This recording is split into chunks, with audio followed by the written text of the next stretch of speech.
Today, I'm going to be telling you how I got 100,000 streams on Spotify last year. Let's go. Hey, what's up? It's Gabriella Martay here at Helps 2. I'm the owner as well as a musician. So I'm excited to bring you guys these Music Mondays. If you'd like to follow Helps 2, you can follow us at Helps 2 Media on all platforms to get more content like this on the daily. And then if you'd like to follow me, I'm at Martay Music. Before I get started, subscribe and let's jump into it.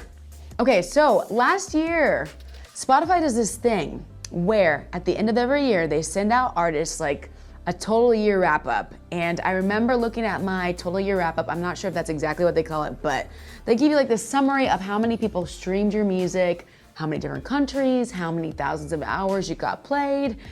It's so cool. And so I'm looking through this little animation that they sent me and I was like, whoa, I'm an indie artist and I just got 100,000 streams last year. I was like, I cried. I'm not gonna lie. It was a really cool experience because I've been an indie artist for over 10 years and I just most recently started revving up just the way I market my own music. Because a lot of us artists, let's be honest, we are like, I'm such an artist, I don't want to market it. It feels fake and I don't want to be fake because I'm not a marketer. Marketers seem fake. But the reality is I've changed my lingo and us here at Helps 2, we've changed our lingo. We're not marketing creatives. We're not marketing artists. We are reaching people with what they're doing. And if we have to use some of the same tools that marketing people use, we're gonna do it because we are just so into reaching people. So that was my goal last year. I was like, we're gonna reach people with my music like never before, let's go. So I wanna go ahead and let you guys know how I did that. And let's jump into that. Okay, so first off, you need to know, the first thing I did was, of course, upload my music to Spotify.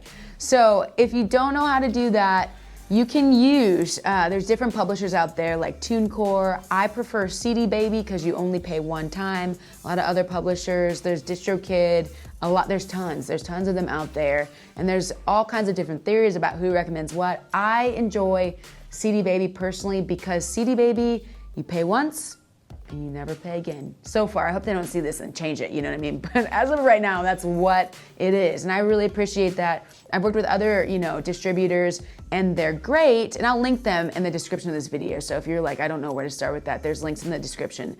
The other distributors are great, but they make you pay every year. So as you keep uploading music, you end up paying $200-300 a year. And I can use it on other stuff. So CD Baby is it for me. So I encourage you to use CD Baby. And I am not affiliated with them by any means right now, so you can just use them for there.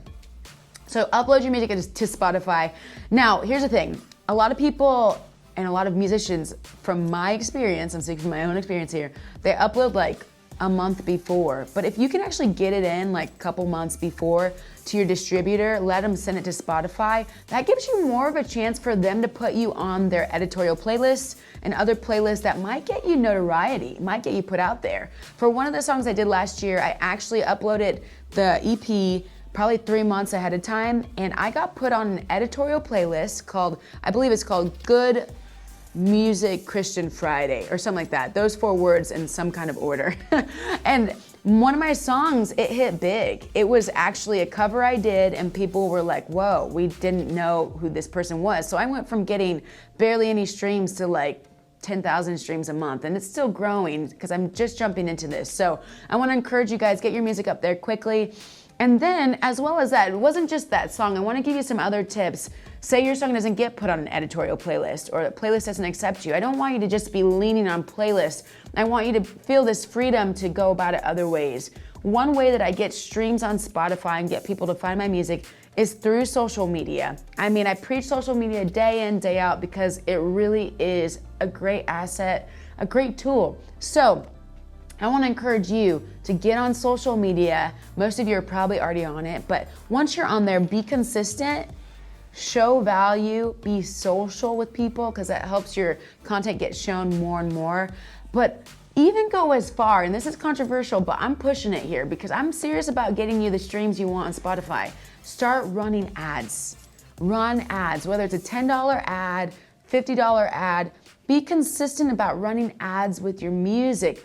Push people to your Spotify playlist, to you as a Spotify artist. push them to your Spotify page so that people can find what you're doing.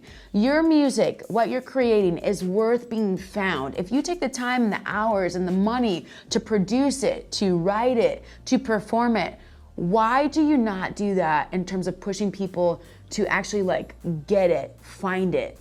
Why not? So that is exactly how I got 100,000 streams on Spotify last year. We're still climbing. It is such a huge, monumental mountain climb. I'm so thankful to God for it all. And to be honest, it is really cool to see that check come in from those plays that you get, whether it's $50 a month or whatever. For me, it's every 2 weeks. I get a little check from my music distributor, mostly from Spotify streams. And for you as a musician, I can tell you personally, I can tell you from my point of view, the money that I get from that is so great to sustain my craft, and it would be the same for you. And then once you get past sustaining, you can actually, go buy a cheeseburger and pay your rent with it. You know what I mean? So I want to encourage you, if you want to know more about how to just reach people, like from the jump, let's say you're just getting started, or maybe you're in this and you're like, I feel like I've hit a wall. I don't know how to reach people beyond what I'm doing. We just came out with a course, and I want to invite you to go check it out. There's a link in the description of this video. The course takes you from, honestly, mindsets that you need to shed in order to start reaching people properly and effectively, all the way through to the tangible step-by-step things we've done here at Helps Too for ourselves as indie creatives and for others, about how to reach people and how to get your music, your craft, your design out there so that people can find you. You can begin sustaining your craft, influencing people, and becoming what you desire to become as an artist. Go check that out. It's available today. And with that, you guys, my name is Gabriella Martay here at Helps Too. We love you guys. Subscribe, and we'll see you in our next video.